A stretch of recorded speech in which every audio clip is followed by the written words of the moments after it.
నమస్కారం సిటీ వార్తలకు స్వాగతం. ఆంధ్రప్రదేశ్ రాష్ట్ర ముఖ్యమంత్రిగా ప్రమాణ స్వీకారం చేసిన చంద్రబాబు తిరుమల శ్రీవారిని కుటుంబ సమేతంగా దర్శించుకున్నారు.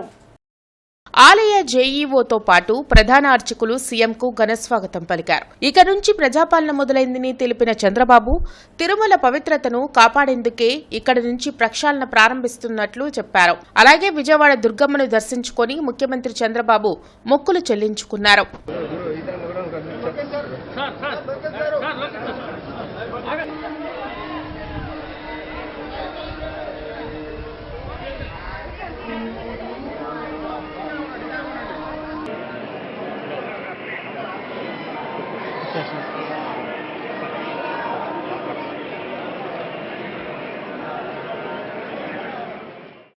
తిరుమలలో సీఎం చంద్రబాబు కుటుంబం బస చేసిన ప్రాంతంలో పరదాలు కట్టడంపై మంత్రి నారా లోకేష్ నవ్వుతూ సెటైర్ వేశారు. గత ప్రభుత్వంలో లాగా పరదాలు కట్టుకుని తిరగాల్సిన అవసరం తమకు లేదని నారా లోకేష్ తెలిపారు. పోలీసులు అధికారుల తీరు మార్చుకోవాలని సూచించారు.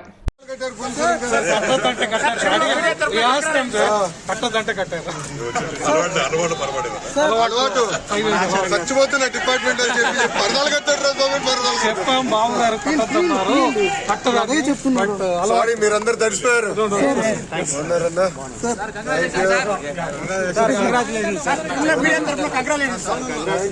చాలా పనులు ఉన్నాయిలే. ఇప్పుడు కుర్చీ ఎక్కడుంది, టేబుల్ ఎక్కడ సరిపోతుంది. ముఖ్యమంత్రిగా ప్రమాణ స్వీకారం చేసిన చంద్రబాబు ఈరోజు బాధ్యతలు చేపట్టనున్నారు. వెలగపూడి సచివాలయంలో సాయంత్రం 4:41 సీఎం ఛాంబర్లో బాధ్యతలు స్వీకరిస్తారు. అనంతరం మెగా డీఎస్సీ ఫైల్పై తొలి సంతకం చేస్తారని టీడీపీ వర్గాలు తెలిపాయి. ల్యాండ్ టైటిలింగ్ యాక్ట్ రద్దు ఫైల్పై రెండో సంతకం, పింఛన్లు 4,000కు పెంపు ఫైల్పై మూడో సంతకం చేస్తారని సమాచారం. స్కిల్ సెన్సస్ ప్రక్రియ చేపట్టడం, అన్నా క్యాంటీన్ల ఏర్పాటు ఫైళ్లపైన ఆయన సంతకం చేస్తారని సమాచారం. ముఖ్యమంత్రి చంద్రబాబు ప్రమాణ స్వీకారోత్సవాన్ని పురస్కరించుకుని వెలగపూడి సచివాలయంతో పాటు పలు ప్రభుత్వ కార్యాలయాలకు లైటింగ్ ఏర్పాటు చేశారు. విద్యుత్ కాంతులతో సచివాలయం ప్రత్యేక ఆకర్షణగా నిలిచింది.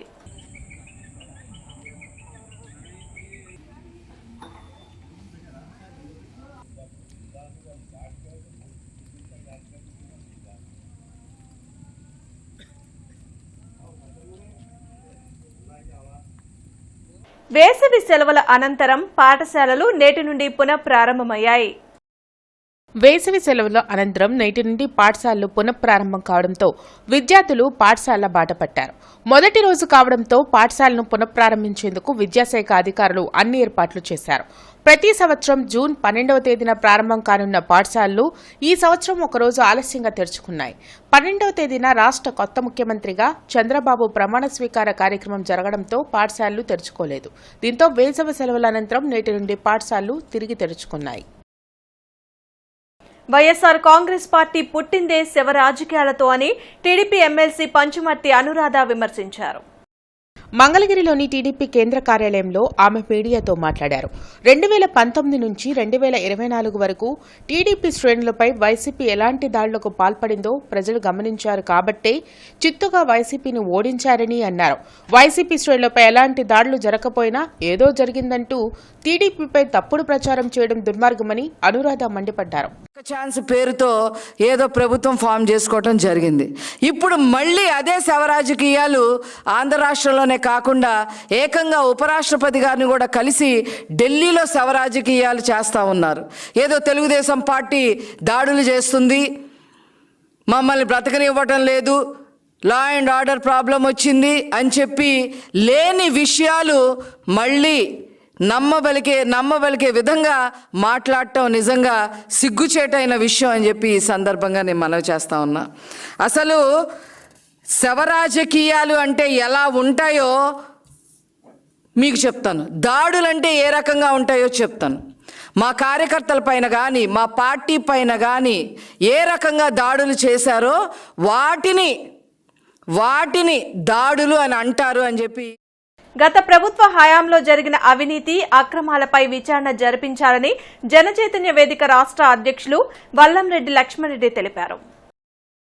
అవినీతికి పాల్పడిన వారిపై నిష్పక్షపాతంగా విచారణ చేసి నిందితులను కఠినంగా శిక్షించాలని, తద్వారా భవిష్యత్తులో రాజకీయ అధికార అవినీతికి ఆస్కారం లేకుండా చేయాలని లక్ష్మణ్ రెడ్డి కోరారు.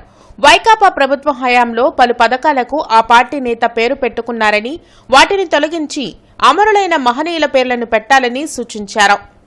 గత పాలనలో ఈ ప్రచార పిచ్చి ఒక పరాకాష్ఠకి చేరింది.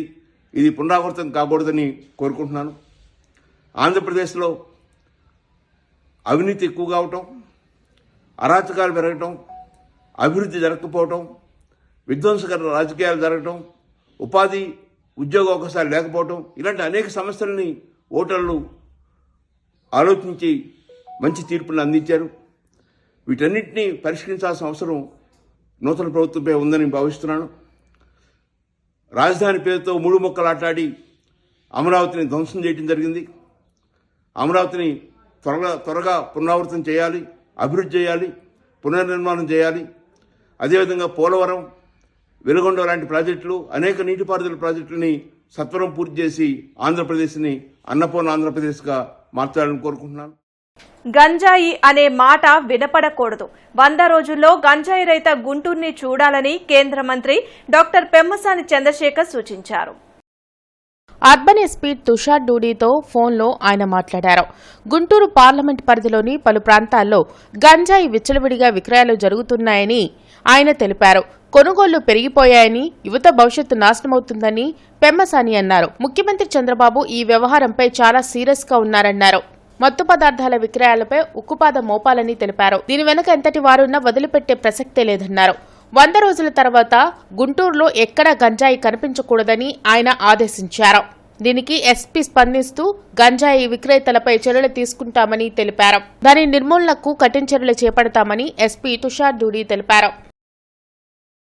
తెలుగుదేశం పార్టీ జాతీయ అధ్యక్షులు నారా చంద్రబాబు నాయుడు ఆంధ్రప్రదేశ్ ముఖ్యమంత్రిగా ప్రమాణం చేసిన శుభ సందర్భంగా జిల్లా టీడీపీ కార్యాలయంలో చంద్రబాబు చిత్రపటానికి పాలాభిషేకం చేసి మిఠాయిలు పంచుకుని సంబరాలు జరిపారు.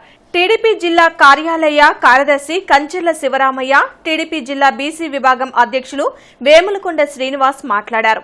వైసీపీ అరాచక పాలనతో విసిగిపోయిన రాష్ట్ర ప్రజలు టీడీపీ కూటమికి అండగా నిలిచి అఖండ విజయాన్ని అందించారన్నారు. చంద్రబాబు బీసీలకు అండగా నిలిచి వారిని నడిపించారని అన్నారు. నారా చంద్రబాబు నాయుడు గారు ముఖ్యమంత్రిగా ఈ రోజున ప్రమాణ స్వీకారం చేసిన సందర్భంగా జిల్లా పార్టీ ఆఫీసులో పాలాభిషేకం చేసి తెలుగుదేశం పార్టీ కార్యకర్తలందరం సంతోషంగా ఈ రోజున ఉత్సవాలు చేసుకోవడం జరుగుతుంది. ముఖ్యంగా నారా చంద్రబాబు నాయుడు గారు రాష్ట్రంలో అత్యధిక మెజార్టీతో గెలిపించిన ఈ ప్రజలకి మేము శుభాకాంక్షలు తెలియజేస్తున్నాము. ఈ రోజున రాబోయే రోజుల్లో రేపు జులై నుంచి కూడా రాష్ట్రంలో పెన్షన్ విధానం అనేది 7,000 చేసి ఈ రోజున అందించడానికి నారా చంద్రబాబు నాయుడు గారు సిద్దమయ్యారు. మాజీ ఎమ్మెల్సీ టీడీపీ నర్సరావుపేట ఎన్నికల కోఆర్డినేటర్ జంగా కృష్ణమూర్తి, గుంటూరు తూర్పు పశ్చిమ ఎమ్మెల్యేలు నసీర్ అహ్మద్, గల్లా మాధవిని మర్యాదపూర్వకంగా కలిసి శుభాకాంక్షలు తెలిపారు. గుంటూరుని అభివృద్ధి పదంలో నడిచేలా చూడాలని ఆయన కోరారు. ఈ వార్తలు ఇంతటితో సమాప్తం. నమస్కారం.